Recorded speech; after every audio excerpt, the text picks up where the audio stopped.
Commercial property in Newport, industrial and business parks. Right, let's get into it. Newport isn't just about bridges, rugby, or that cheeky drive-through coffee spot you always swing by on the way to viewings. It's becoming a serious contender in the commercial property game, especially if you've got your eye on industrial units or sleek, modern business parks. I'll be honest.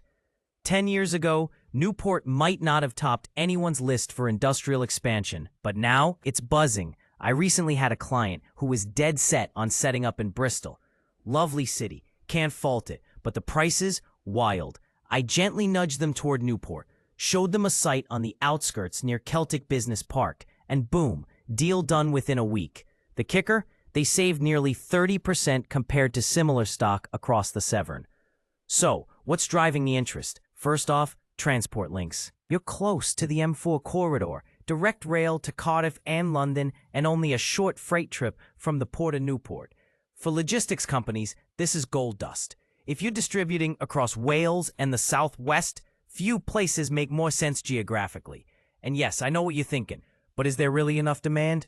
Oh, absolutely. The shift toward e-commerce has supercharged the industrial sector everywhere, but especially in areas like Newport, where there's still room to grow. Smaller warehousing units, 2,000 to 5,000 square feet, are like hen's teeth. I had two come onto the market in Mace Glass Industrial Estate, and they were snapped up within 72 hours. No joke. Let's talk parks, business parks, that is. Newport's not shy of shiny developments.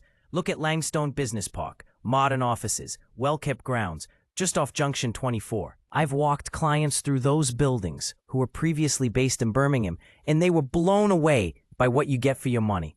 And the parking? Plentiful. You'd be amazed how many tenants choose a site just based on not having a parallel park, like it's the driving test all over again. Celtic Business Park, I mentioned it earlier, but it's worth highlighting again, is particularly exciting. It's part of the wider regeneration effort post-Steelworks. And if you've not had a wander through, make time. Big-name occupiers are already moving in. Smart money's getting in now, while the rates are still reasonable. Is Newport perfect? Course not.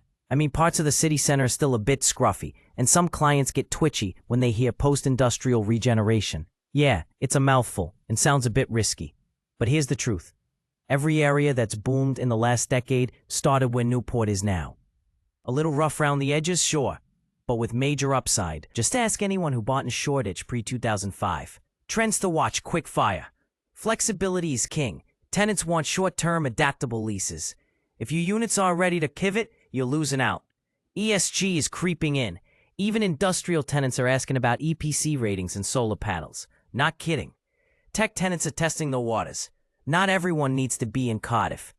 I've seen a couple of digital firms poking around the outskirts. Oh, and one final nugget. There's a growing cluster of food distribution and prep businesses cropping up near Leeway Industrial Estate. I had no idea Newport had such a gourmet streak, but apparently dark kitchens are a thing now. Go figure. So yeah, keep your eye on Newport. Whether you're investing, advising, or just curious, it's not a market you want to sleep on.